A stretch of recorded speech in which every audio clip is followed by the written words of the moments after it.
bağışla beni. Günelerim çöktürdür, yazdan kat kat deptirdir. Canım Kur'an leppeyidir Allah. Bağışla beni. Kendir göğünün kök yeri, bir bağlan kökleri.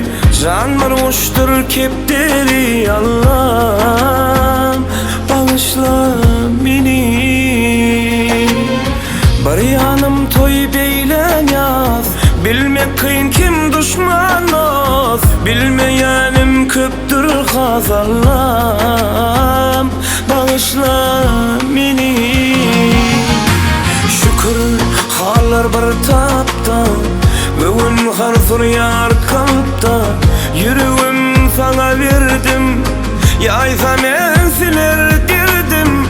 Kısansam yine dedim Allah. Şükür haller bir tapta, bugün harzur yar kalpta. Yüreğim sana verdim, yaysam en siler dirdim. Kısansam yine dedim Allah.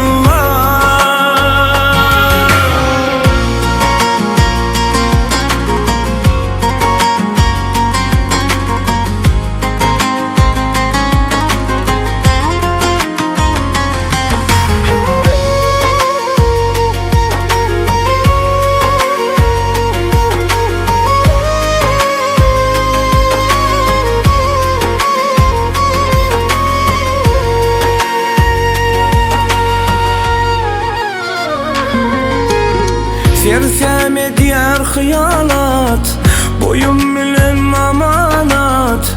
Minülmeke ağacat Allah. Bağışla beni. Üstüm toprağın öpüp, gelmedim kapıyın kakıp. Yalvar yandaydım hep vallah.